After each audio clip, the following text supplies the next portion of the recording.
Ce journal vous est offert par le FPI, Fonds de promotion de l'industrie, votre partenaire privilégié pour la réussite de vos projets.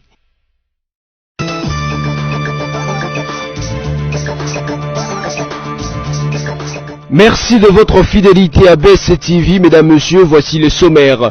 Le gouverneur de la ville-province de Kinshasa, Jean Tiningo Bilambaka, a été présenté devant la police provinciale de Kinshasa le mercredi 7 août 2019. Occasion pour le numéro 1 de la capitale d'appeler les éléments de la police de s'impliquer pour la réussite de son programme de salubrité dénommé Kin Bopeto. Et puis Ebola en RDC, les Vatican apportent son soutien pour mettre fin à cette épidémie qui décime et trouble la population du Nord Kivu et celle de l'Ituri.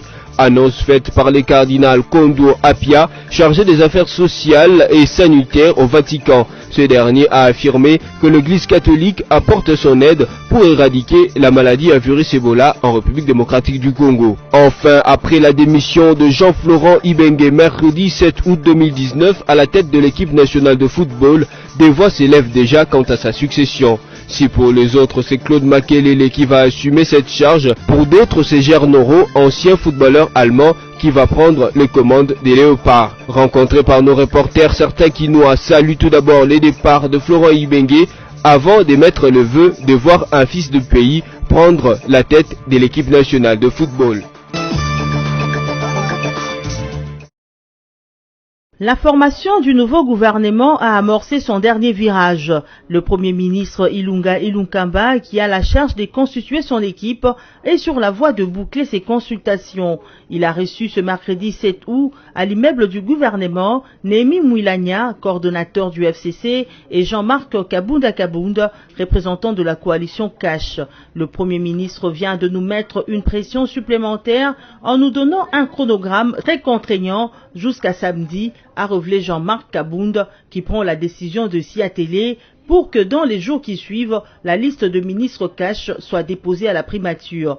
Némi Mouilania a, lui, au sortir de la rencontre, évoqué le cas Bahati Lukwebo en notant qu'il ne fera pas partie de l'équipe Ilunkamba malgré ses tergiversations. Les affaires de la nation ne se traitent pas en fonction des individus. Il y a un accord de coalition qui n'engage que les forces politiques qui ont la majorité parlementaire au sein de l'Assemblée nationale, et l'AFDCA s'est bien défini en dehors de deux grandes forces, a précisé les coordonnateurs du FCC.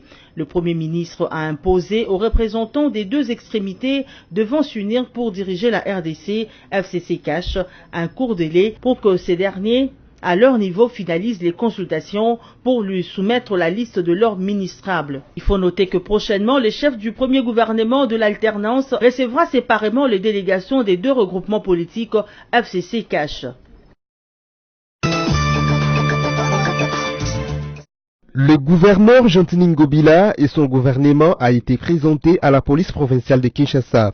C'était lors de la cérémonie des prises d'armes organisée ce mercredi 7 août par le commissaire provincial de la police de Kinshasa, Silvano Kassongo, au stade de Martyr dans la commune de Kinshasa.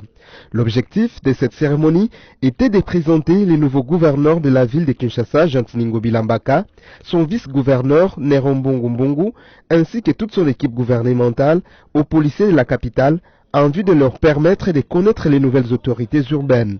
Le gouverneur Jean Tiningo Bila a, dans son mot de circonstance, axé son intervention sur 7 points, notamment l'opération Kinshasa Bopeto, l'insécurité et la discipline des policiers. Kinshasa Bopeto, c'est non seulement l'assainissement, mais aussi un état d'esprit, une nouvelle manière de réfléchir et de se comporter. Comment devons-nous garder nos quartiers propres, a-t-il expliqué. Pour rendre effective cette opération au regard des défis, le gouvernement de la ville a lancé un appel aux opérateurs économiques et autres leaders d'opinion de soutenir financièrement cette campagne, dont les soubassements et les changements de mentalité. La police doit prêcher par l'exemple en devenant aussi agent de la propriété. Je vous rappelle que Kinshasa est sale, c'est honteux. Le Kinois est connu comme quelqu'un de valeureux, toujours bien habillé, mais si on se rend là où les Kinois vivent, c'est de la désolation, ça doit changer, a-t-il insisté. En ce qui concerne l'insécurité, le numéro 1 de la capitale congolaise a profité de cette occasion pour rappeler aux policiers leur mission primordiale, qui est la protection de la population et de ses biens. Les policiers devraient réglementer la circulation pour limiter les embouteillages en encourageant surtout la courtoisie routière dans le chef des conducteurs. Séance tenante, les membres de l'exécutif provincial ont été présentés aux forces de l'ordre de la ville-province de Kinshasa. Ebola en République démocratique du Congo, le Vatican apporte son soutien pour mettre fin à cette épidémie qui décime et trouble la population du Nord Kivu et Ituri. Cette annonce a été faite par le cardinal Kodjo Apia Turkson, chargé des affaires sociales et sanitaires au Vatican. Ce dernier a affirmé que l'Église catholique apporte son aide pour éradiquer la maladie à virus Ebola dans cette zone. Le représentant du pape a affirmé qu'une première aide du Vatican est déjà envoyée dans la région affectée. On a déjà envoyé 100 000 euros à travers l'annonciature pour ces régions et ce n'est qu'un début, a expliqué Apia Turkson. L'envoyé du pape a visité le gouverneur du Nord Kivu, Carly Nzazu Kassivita, en présence du secrétaire technique du comité multisectoriel des luttes contre Ebola et le docteur Jean-Jacques Mouyumbe. La rencontre a consisté non seulement à apporter les salutations du pape au peuple touché par Ebola, mais aussi à appeler ce peuple à respecter les conditions d'hygiène. Les professeurs de l'Université de Kinshasa et de l'Université pédagogique nationale annoncent pour le mercredi 7 août 2019 le début de la grève au sein de leurs institutions académiques. Les deux universités congolaises ont pris cette décision à l'issue de leurs différentes assemblées générales extraordinaires de l'association des professeurs. Pour l'association des professeurs de l'UNIKIN à Poukine, cette résolution est motivée par le fait que toutes les tentatives de rencontrer le président de la République pour présenter leurs desiderata n'ont pas abouti. Également pour l'association des professeurs de l'UPEN qui revendiquent à leur tour le non-respect de l'accord signé avec le gouvernement et qui s'insurgent contre l'acharnement sur leur université quant à l'organisation du troisième cycle. Par conséquent, la reprise de la grève à l'UPEN pèse sur le respect du calendrier académique avec la suspension de la correction des examens qui entraîne l'arrêt du processus des délibérations pour la première session, moins encore la deuxième session de l'année académique 2018-2019. L'association des corps scientifiques de l'UPEN dénonce par ailleurs la décision prise par la commission ad hoc instituée par le directeur du cabinet du chef de l'État de suspendre tacitement le troisième cycle à l'UPEN. En dépit de tout, cette association souligne qu'elle reste ouverte à toute discussion. Entre-temps, dans les camps des professeurs de l'UNIKIN, l'on dénonce le non-respect des clauses issues de plusieurs négociations entre le ministère de l'enseignement supérieur et universitaire et du budget sur les conditions sociales des enseignants de cet alma mater.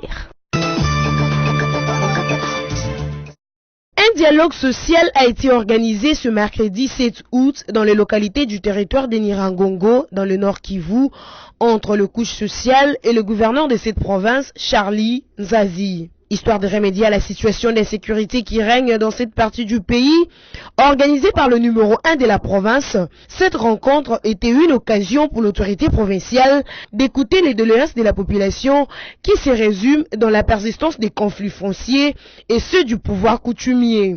Selon la présidente des associations féminines œuvrant dans les territoires de Nirangongo, ces conflits fonciers récurrent en source d'insécurité dans ces territoires. En outre, les conflits du pouvoir coutumier, du village à la chefferie, en passant par presque tout le groupement, sont également à la base de cette situation d'insécurité. De son côté, le gouverneur Charly Nzazu Kassivata a confirmé avoir des informations à la source qui lui permettront de trouver des solutions à tout le problème. De ces faits, il compte sur la collaboration de la population pour y arriver.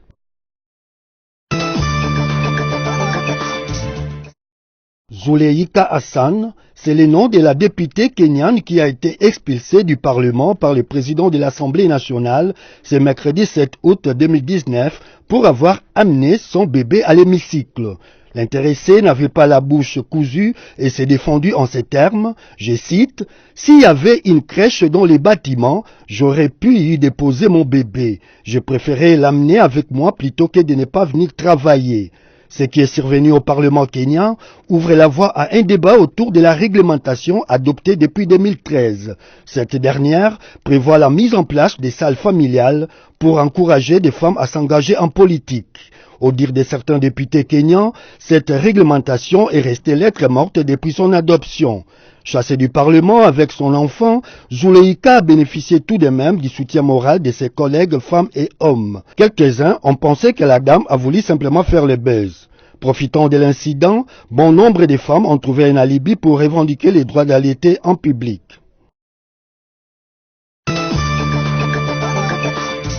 Jean-Florent Ibenge a quitté son poste de sélectionneur national de Léopard depuis le mercredi 7 août 2019. Depuis, deux voix s'élèvent déjà quant à sa succession. Si pour les uns, c'est Claude Makelele qui va assumer cette charge, pour d'autres, c'est Gernot Roh, ancien footballeur allemand, qui sera le prochain coach de Léopard. Rencontrés par nos reporters, certains Quinois saluent les départs de Jean-Florent Ibenge avant d'émettre le vœu de voir un fils du pays prendre cette charge. La démission de M. Ibenge est prévisible par rapport aux résultats qui ont été donnés depuis son entrée jusqu'à son départ hier.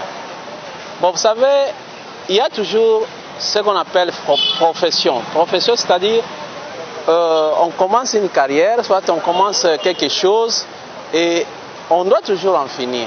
Si ça ne tient pas, bon, du tout, on doit laisser, soit on doit démissionner.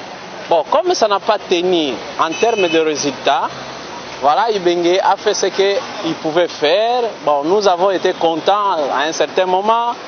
Dans d'autres moments, bon, nous n'avons pas été contents par rapport aux résultats, par rapport à notre performance. Nous souhaiterons que celui qui va remplacer M. Ibenge soit un fils du pays. Pourquoi? Parce que un fils du pays a un certain souci comme Ibenge l'avait. Ibenge avait un souci malgré le paiement ou pas. Lui d'abord avait un amour, l'amour là de pouvoir entraîner, de pouvoir faire de son mieux parce qu'il travaille avec l'esprit de patriotisme. Premièrement, Ndenge Ibenge a démissionné na tête à Léopard en tant que coach titulaire. A sali oyo population abandai kozela na ye asala. En tant qu'un humain, ayebi keno asala ki oyi kosala pendant ba moment na effort, mais awa sikoyo esimbi te na maloba na ndenga loba keno soki esimbi te akotika asali liamo. Ça c'est bon, c'est appréciable. Et puis na Léopard soki mutu alingi azwa équipe wana na o remplacer bato baka ebele. Ba coach ya bien o baluka Léopard baka ebele. Dernièrement, Totagomo Makelele ayaki awa kutaya na président. Pour y pas entraîneur na poto, entraîneur à club mora Belgique kuna na poto. Ceux qui me croient ou bien Antoine pe batte mora bon. Pour ngai ibenga kena e, pour mes até, il va travailler à pesi biso chan. Mais pour ngai siko ba pesa ta entraîneur ya moins de 20 ans wana, pas travailler na bazo musana miyayo. Ko l'étranger bakoya wana bakoza bambongo ebele musiko za problème ya kofuta. Par contre, Miyayo, na moins de 20 ans, à côté Chan, à Kipepe, il y a Mikolo. Après la prestation peu glorieuse de Léopard à la CAN Égypte 2019, Florent Ibenge avait déjà déclaré qu'il se pourrait que ce soit sa dernière CAN à la tête des Léopards. Quant à la gestion de la Fédération congolaise de football association, ce qu'Unois invite Constant Marie, président de cette fédération, à démissionner, car pour eux, son bilan aussi est négatif.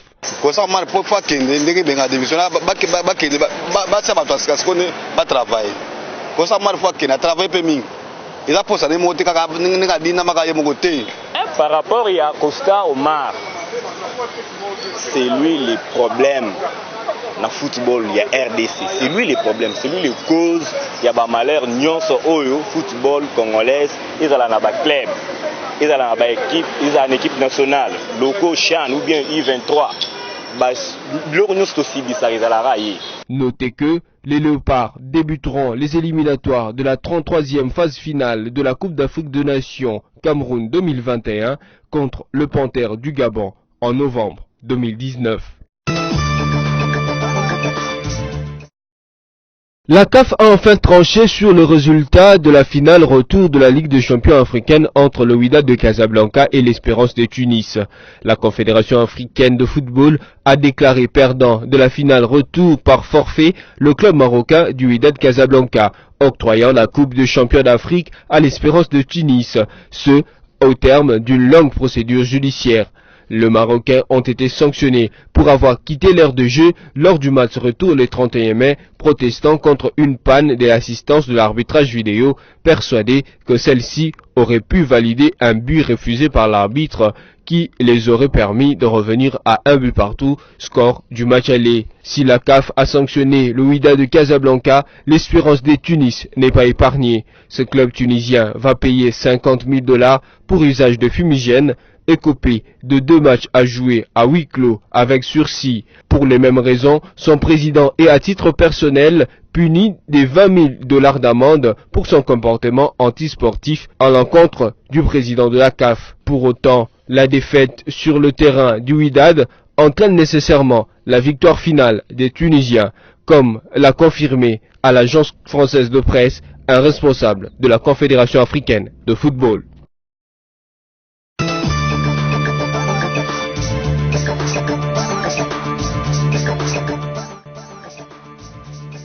Si vous nous avez pris en cours de diffusion, je vous convie à suivre le rappel des titres. Le gouverneur de la ville-province de Kinshasa, Jean Tiningo Bilambaka, a été présenté devant la police provinciale de Kinshasa le mercredi 7 août 2019. Occasion pour le numéro 1 de la capitale d'appeler les éléments de la police de s'impliquer pour la réussite de son programme de salubrité dénommé Kin Bopeto. Et puis Ebola en RDC, les Vatican apportent son soutien pour mettre fin à cette épidémie qui décime et trouble la population du Nord Kivu et celle de l'Ituri. Annonce faite par les cardinals Kondo Apia, chargé des affaires sociales et sanitaires au Vatican. Ce dernier a affirmé que l'Église catholique apporte son aide pour éradiquer la maladie à virus Ebola en République démocratique du Congo. Enfin, après la démission de Jean-Florent Ibenge mercredi 7 août 2019 à la tête de l'équipe nationale de football, des voix s'élèvent déjà quant à sa succession. Si pour les autres c'est Claude Makelele qui va assumer cette charge, pour d'autres c'est Gernoro, ancien footballeur allemand, qui va prendre les commandes des Léopards. Rencontrés par nos reporters, certains Kinois saluent tout d'abord les départs de Florent Ibenge avant d'émettre le vœu de voir un fils de pays prendre la tête de l'équipe nationale de football. Ainsi s'achève cette session d'information. Merci à vous de l'avoir suivi et restez-nous toujours fidèles.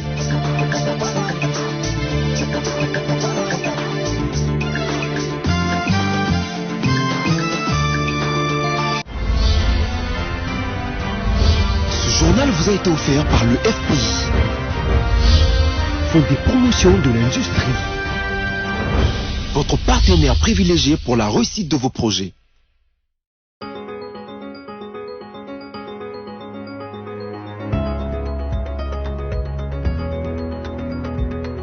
Bienvenue à tous dans cette lecture de journaux en ligne sur BSC TV. Le groupe des 31 députés nationaux invalidés dans la rue ce vendredi, fait savoir Forum 2As. Le groupe des 31 députés nationaux omis sur la liste définitive au terme du deuxième arrêt de la Haute Cour sur les erreurs matérielles en rapport avec les contentieux de législatives du 30 décembre 2018 projette une marche pacifique pour ce vendredi 9 août à travers Kinshasa.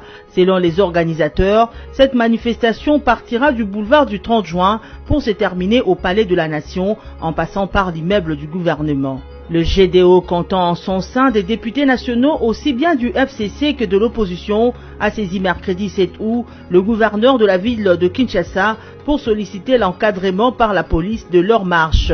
Selon un document signé par le coordonnateur Jean-Marie Kabengele, les 31 députés nationaux récalés prévoient de lire une pétition sans réponse adressée au président de la République, Félix Tshisekedi Tshilombo. Cette marche vise également à prévenir les autorités d'éventuels troubles suite aux arrêts de la Cour constitutionnelle.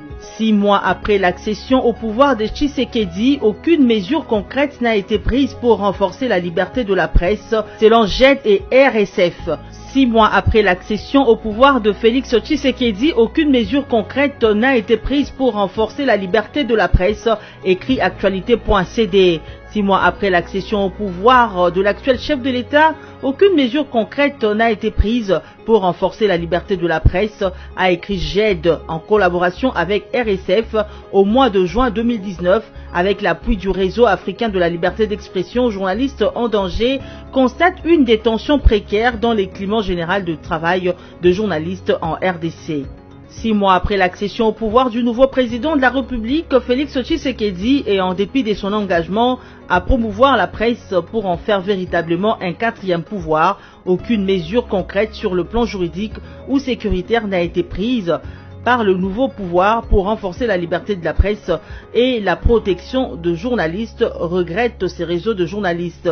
4 ans après le dernier examen périodique universel devant les conseils de droits de l'homme des Nations Unies réunis en 2015, la RDC n'a toujours pas mis en application les recommandations relatives à la liberté de la presse qu'elle avait pourtant accepté. Aucune mesure appropriée n'a été prise pour protéger les journalistes, par exemple. Terminons par le Nord Kivu, 4 morts dans une embuscade de présumés Maïmaï à Rutshuru, a précisé la radio Okapi.net.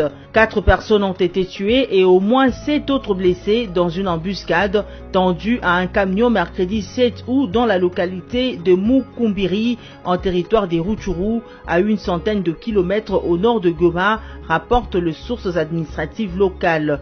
Les 4 victimes sont 3 hommes, dont un militaire et une femme, précise un notable, qui ajoute que les blessés ont été dépêchés à l'hôpital général de référence de Kibirizi pour le premier soin. D'autres sources locales affirment avoir entendu des tirs dans la zone jusqu'aux environs de 10 heures locales. Elles déplorent le fait que cet incident intervienne quelques jours seulement après la fin d'une opération de traque de groupes armés menée par les forces armées de la République démocratique du Congo et FARDC. Cette revue de presse est terminée. Merci de l'avoir suivie.